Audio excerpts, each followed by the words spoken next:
Once upon a time, in a land far, far away, mascot horror was fresh, original, and terrifying. But now, things have gotten messy. What happened? How did the genre fall so far? Where did it start, and where is it going? That's the goal of today's video. Be sure to count how many times I say mascot horror in this video, as there will be a test later. Now, with all that said, let's talk about Before we talk about the origins of mascot horror, let's lay down a simple definition of the genre. Mascot horror takes typically child-friendly mascots and twists them into horrific monsters. Not all mascot horror games do this though. Some rely on decaying and unsettling nature of the mascots to set a tone for the game. Now that we have it defined, let's talk about the king of the genre. The genre was made popular by a small indie game called Five Nights at Freddy's, which you probably have never heard of.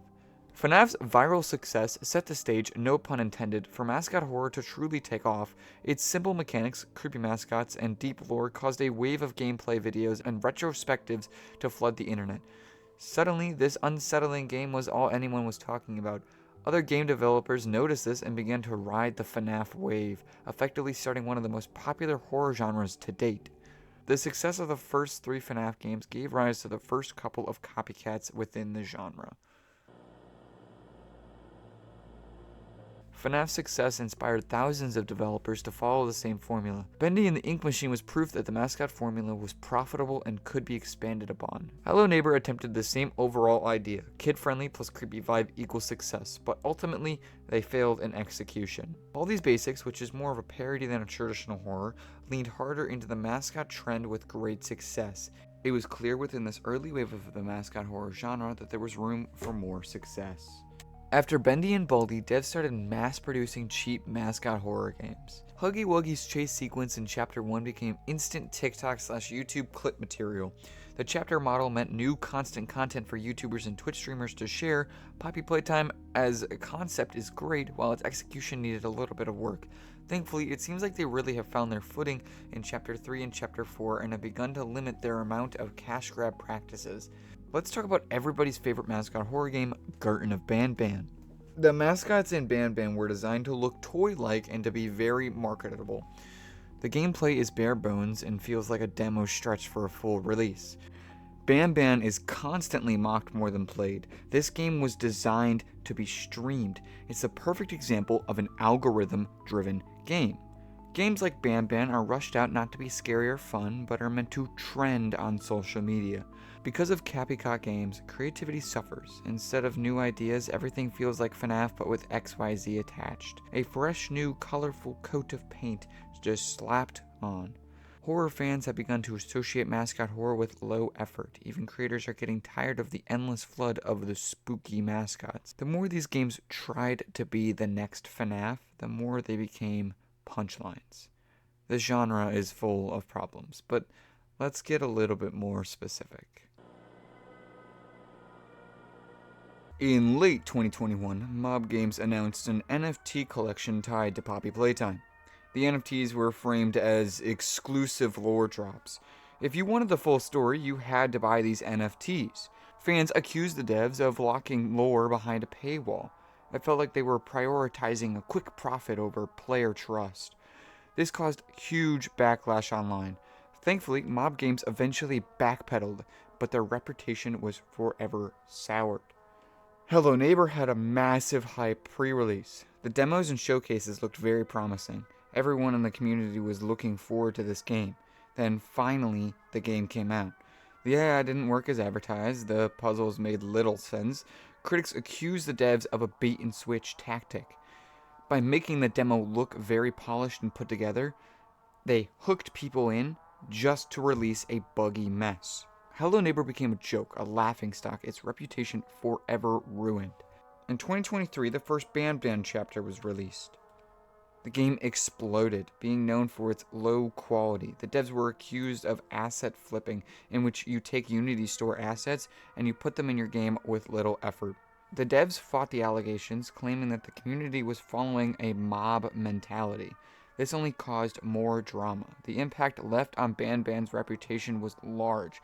BanBan became a laughingstock of mascot horror, and its DLCs are widely seen as a quick cash grab. FNaF didn't just blow up because it was scary or because the story was so hidden it had people like MatPat sinking hours into the game. It was YouTube gold. Scary mascots, jump scares, and easy reaction bait moments meant more focus on your game.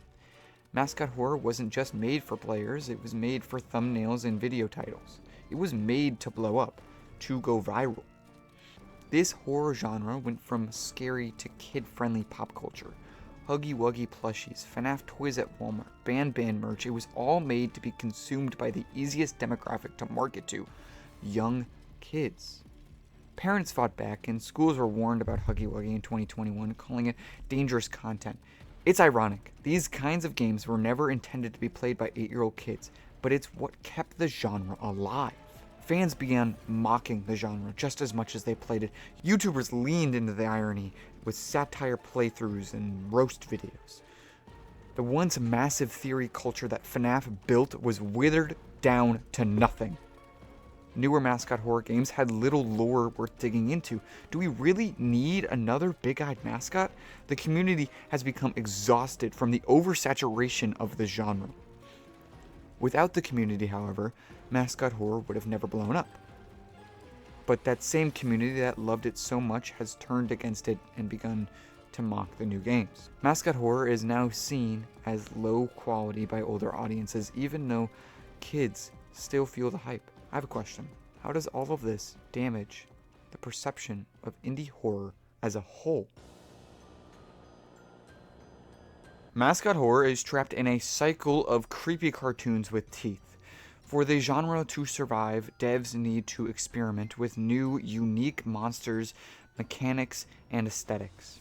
Dark Deception took the mascot horror idea and turned it into a fast-paced maze game with varied enemies, while Tattletail nailed the atmosphere by using nostalgia and small, intimate scares. At the end of the day, if every monster looks like Huggy Wuggy's cousin, then maybe it's time to design something else. Too many devs are obsessed with recreating FNAF's viral formula instead of trying to tell a story worth telling. FNAF succeeded not because of the mascots, but because it was an original idea at the time. The genre needs new ideas to surprise the players, not another factory of colorful characters. FNAF worked because it was one of a kind. If you're making the 15th clone of it, you've already failed. Mascot horror often sacrifices atmosphere for jump and chase gameplay. The scariest games are the ones that feel uncomfortable or uneasy, even when nothing is happening.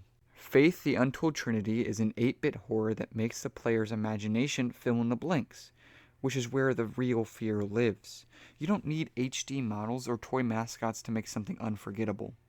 World of Horror is a hand-drawn Junji Ito-inspired RPG that makes you feel like you're flipping through a cursed manga.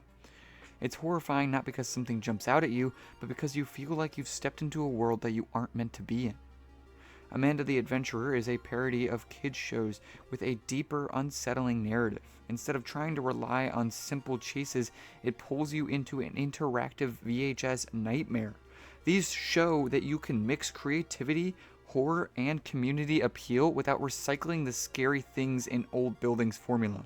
Mascot horror doesn't have to die, but it does need to grow up.